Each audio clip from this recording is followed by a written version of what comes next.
बैठे प्रमुख लोगों का भ्रष्टाचार। वही है गंगोत्री सफाई, वहां से होनी होगी, गंगा सागर से नहीं गंगा की सफाई होती। इसलिए जब इस पर आप आएंगे तो आज के तकाजों का हमको याद रखना पड़ेगा। एक, दलीय सीमा में रहने से काम नहीं चलेगा। मेरे एक वक्ता ने बताया, हमारे एक मित्र होते थे, बहुत वरिष्ठ थे, सिकंदर बख्त जी। वो कहते थे कि स्थिति बड़ी बेढब है, भ्रष्टाचार पर चोट की बजाय मेरा चोर तेरा चोर, छोटा चोर बड़ा चोर, कन्वीनियंट चोर इनकन्वीनियंट चोर, इन बहसों में उलझाकर हम मुद्दे की तो ऐसी तैसी कर डालते हैं। आज उस सीमा से हमें उठना होगा। हमको वो याद रखना पड़ेगा, जाके प्रिय न राम वैदेही तजिए ताहि कोटि बैरी सम यद्यपि परम स्नेही। जिसको राम और सीता प्रिय नहीं, उसे छोड़िए वैसा, चाहे वो बहुत ही प्रमुख अपना स्नेही ही क्यों न हो। जाके प्रिय न राम वैदेही तजिए ताहि कोटि बैरी सम, दुश्मन की तरह छोड़ दीजिए उसको, यद्यपि परम स्नेही।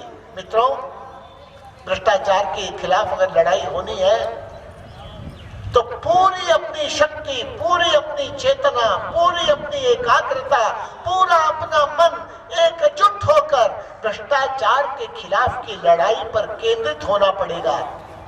मित्रों, जब द्रौपदी का स्वयंवर हो रहा था, अर्जुन वहां मछली की आंख भेदने के लिए खड़े हुए। आप कल्पना करिए, अगर उनकी एक आंख द्रौपदी की और एक आंख मछली की तरफ होती तो क्या मछली का भेद हो पाता? दोनों ही आंखें, पूरी चेतना, पूरी शक्ति मछली की आंख पर केंद्रित रहने के कारण ही मतभेद हो सका था, द्रौपदी का स्वयंवर पूरा हो पाया था। आज लोकतंत्र अगर लूटतंत्र में तब्दील हो गया है मित्रों, तो लोकतंत्र की रक्षा की तकाजा फिर से वैसा ही आज खड़ा हो गया है कि लूटतंत्र को समाप्त किए बगैर लोकतंत्र की पुनर्स्थापना संभव नहीं हो पाएगी। इसलिए आपातकाल के खिलाफ की लड़ाई सरीखे तेवर, सरीखा जुझारू संकल्प आज के आंदोलनकारियों की पहली शर्त होगी। यह मैं आपके सामने विनम्रता से निवेदन करना चाहता हूं, क्योंकि राजनीतिक दलों में बहुत धार नहीं बची है मित्रों। उन पर क्रोध कम, तरस ज्यादा आता है मित्रों। उनकी बेबसी पर तरस आता है कई बार। सभी में अच्छे लोग भी कई बार वैसे ही दिखाई पड़ते हैं जैसे चीरहरण के समय कौरवों के दरबार में विदुर हो कोई, कृपाचार्य हो कोई, द्रोणाचार्य हो कोई, धृतराष्ट्र हो कोई, भीष्म पितामह ही क्यों न हो।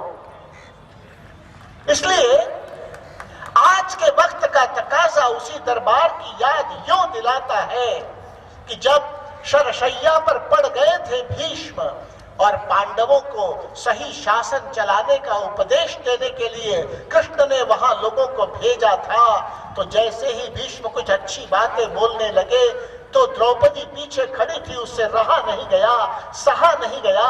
वो चीर कर पांडवों को सामने आ गई, कहे दादा आज आप इतनी बात बोल रहे हो, उस समय तुम्हारा यही बुद्धि बल कहाँ चला गया था? तुम्हारे तो हाथों में वो बल था, चाहते तो अबला की इज्जत की रक्षा तुम कर सकते थे, पांडवों कौरवों दोनों का संहार कर सकते थे, पर तुम चुप क्यों हो गए थे? कम से कम विदुर ने इतना तो किया था, ये अन्याय हो रहा है कहकर सभा का बहिष्कार तो किया था। आप तो नजरें झुकाकर बैठे रहे थे कसमसाते हुए। मित्रों, ऐसे कई लोगों की मनस्थिति जब देखता हूं तब समझ में फिर से आता है, क्या वही महाभारत की उक्ति अर्थस्य पुरुषो दासः, क्या यही उक्ति चरितार्थ हो रही है? मित्रों, तब भीष्म ने उत्तर दिया था कि द्रौपदी तो ठीक कहती है, तेरा गुस्सा तो ठीक है, लेकिन सुन, पहले भी तुम लोग इंद्र इंद्रप्रस्थ में सत्ता में आए थे, उस समय में क्या मैंने तुम लोगों को उपदेश दिया? क्या कृष्ण ने तुमको हमारे पास भेजा? नहीं भेजा। आज इसलिए भेजा है कि शरशैया पर लेटा हुआ मैं इतने महीनों तक, अब ये तय हो गया मेरे शरीर से वो सारा दूषित रक्त बाहर चला गया है, मेरी बुद्धि फिर से साफ हो गई है, तब कृष्ण ने तुम लोगों को फिर से सुशासन का मंत्र लेने के लिए भेजा है। मित्रों, किसी को भी ऐसे शरशैया पर लेटने की जरूरत ना पड़े, ये मेरी ख्वाहिश है जरूर। लेकिन इस महाभारत में, भ्रष्टाचार के खिलाफ की लड़ाई के महाभारत में हमको मेरे तेरे का भेद भूलना होगा, ये मेरा विनम्र निवेदन है सभी से। दूसरी बात, सभी दल एक से दिखने लगे हैं, राजनैतिक उपकरण की बजाय गिरोह से दिखने लगे हैं। सत्ता और विपक्ष का भेद खत्म सा होता दिखता है। स्थितियां राजनीति की ऐसी दिखती है जैसे फुटबॉल के मैदान में 11 खिलाड़ी उधर 11 खिलाड़ी इधर आपस में खेले तब तो खेल बनता है, मगर जब ये 11 खिलाड़ी भी दूसरी तरफ के 11 से ही मिल जाएं, 22 खिलाड़ी फुटबॉल के मैदान में जनता के खिलाफ गोल दागने लगे, तब तो दर्शक दीर्घा में से ही उतरकर नई टीम बनाने की जरूरत पड़ जाती है। ये मुझे फिर से आपको चेताना है, ये मेरा विनम्र निवेदन और है। ये तो दिखता ही है ना, कौन किसके साथ कब मिल जाता है, कौन किससे कब अलग हो जाता है, ये तो महज सत्ता स्वार्थ से निर्धारित होता है। कोई सिद्धांत, कोई नीति और कोई मुद्दों के कारण तो दलों के बीच के रिश्ते तय नहीं हो रहे हैं।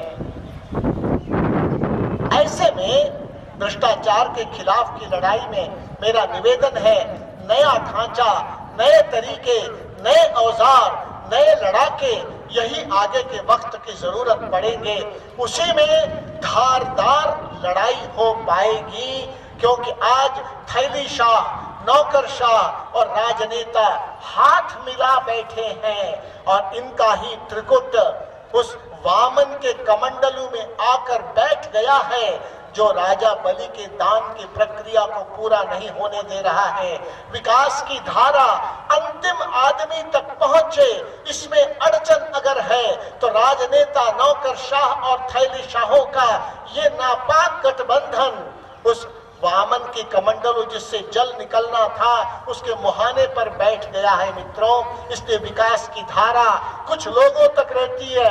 लोकतंत्र of the people, by the people, for the people होने की बजाय of the corporates, by the corporates, for the corporates की बदशक्ल, एक बदनुमा शक्ल बन गया है। मित्रों, ऐसे में वामन ने तरीका निकाला था दान की प्रक्रिया पूरी करने के लिए।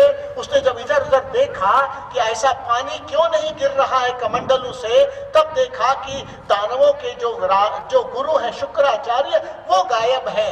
फिर थोड़ा ध्यान लगाकर देखा, तब समझ में आया कि शुक्राचार्य तो कमंडलू के मुहाने पर बैठे हैं, पानी नहीं आने देने के लिए रोक कर रखे हैं। तब वामन ने अपने आसन के कुशा की घास को निकाला, उस सीख से उसने कमंडलू के मुंह को भेदा। शुक्राचार्य की आंख में वो सीख लगी, दर्द से बिलबिलाकर बाहर गिरे। तब जल प्रवाह शुरू हुआ, तब दान की प्रक्रिया पूरी हुई। तब तीनों पांव, 3 कदम से पूरी दुनिया को नाप लिया वामन ने। वामन जनता जनार्दन का ही प्रतीक है।